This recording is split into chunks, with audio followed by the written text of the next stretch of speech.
जय श्री कृष्णा दोस्तों, आशा करती हूँ श्रीमन नारायण की कृपा से आप सभी कुशल से होंगे। आज हम कार्तिक मास के पहले दिन के महात्म्य के पहले अध्याय की कथा सुनेंगे। इस कथा में हम कार्तिक मास के महत्व व व्रत विधान के बारे में जानेंगे।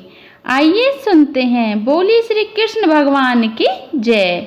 नैमिषारण्य तीर्थ में श्री सूतजी महाराज 88,000 शौनकादिक ऋषियों से बोले, अब मैं आपके सामने कार्तिक महात्म्य की श्रेष्ठ कथा कहता हूँ, जिसे सुनकर मनुष्य सब प्रकार के पापों से छूटकर वैकुंठ को प्राप्त कर लेता है। सूत जी ने कहा, श्री कृष्ण जी से आज्ञा लेकर नारद जी के चले जाने पर सत्यभामा प्रसन्न होकर श्री कृष्ण से बोली, हे नाथ, मेरा जीवन सफल हो गया। मेरे माता पिता भी धन्य हैं, जो आपकी 16,000 रानियों में मैं अत्यधिक प्यारी हुई। मैंने वह कल्प वृक्ष आदि आपके साथ नारद जी को विधि पूर्वक दान में दे दिया, परंतु वही कल्प वृक्ष मेरे घर में सदा लहराया करता है, जिसकी बात को मृत्युलोक में कोई भी स्त्री नहीं जानती। हे स्वामी, अब मैं आपसे पूछना चाहती हूँ, सो विस्तार पूर्वक कहिए, जिसे सुनकर मैं अपने हित कार्य करूँ, जिसके करने से कल्प पर्यंत भी आप मुझसे विमुख ना हों। सूत जी कहने लगे। सत्यभामा के ऐसे वचनों को सुनकर श्री कृष्ण जी हंसते हुए सत्यभामा की बाँह पकड़कर कल्प वृक्ष के नीचे गए और बोले, हे प्रिय, 16,000 स्त्रियों में से मुझे तुम प्राणों के समान प्यारी हो। तुम्हारे लिए देवताओं और देवराज इंद्र से भी मैंने विरोध किया था। उस महा अद्भुत वार्ता को सुनो।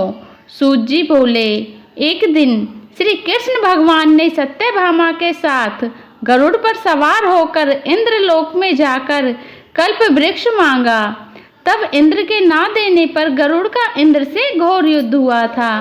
हे प्रिय, जब मैं तुम्हें हर चीज दे सकता हूँ, हर एक कार्य पूरा कर सकता हूँ, तो क्या तुम्हारे आश्चर्यजनक प्रश्न का उत्तर ना दूंगा? यह सुन सत्यभामा बोली, हे प्रभु, पूर्व जन्म में मेरा कैसा स्वभाव था, किसकी पुत्री थी, मैंने कौन से दान व्रत या तप नहीं किया जिससे मुझे मृत्युलोक में जन्म लेना पड़ा, और ऐसे कौन से शुभ कर्म किए कि यहाँ आकर आपकी अर्धांगिनी हुई और आप गरुड़ पर सवार होकर मुझे साथ में लिए इंद्र आदि देवताओं के स्थानों में फिरते हो। तब भगवान बोले, हे कांते, तुम पूर्व जन्म में किसकी पुत्री थी, कौन से पुण्य और व्रतादिक तथा शुभ कार्य तुमने किए थे, वह सब तो कहता हूँ। पूर्व समय में सतयुग के अंत में मायापुरी में अत्रि गोत्र में वेदों और यज्ञों का जानने वाला देव शर्मा नाम का ब्राह्मण रहता था। वह रोज अतिथियों की सेवा हवन और सूर्य भगवान की पूजा किया करता था, इसलिए सूर्य की तरह तेजस्वी था। उस ब्राह्मण के बुढ़ापे में एक गुणवती नाम की कन्या हुई, जिसका विवाह उस पुत्रहीन ब्राह्मण ने अपने चंद्र नाम के शिष्य के साथ कर दिया और वे दोनों पिता पुत्र की तरह रहने लगे। एक समय वे दोनों कुशा और समीधा लेने के लिए वन में हिमालय की तलहटी में पहुँचे, तो उन्होंने एक राक्षस को अपनी तरफ आते देखा, जिसके भय से उनके शरीर स्थिर हो गए और उनमें भागने की शक्ति भी नहीं रही। तब राक्षस ने दोनों को मार डाला। उनके धर्मात्मा होने के कारण मेरे पार्षद उनको वैकुंठ में ले गए, क्योंकि उन्होंने आजीवन सूर्य की पूजा की थी, इसलिए मैं दोनों पर अति प्रसन्न हुआ।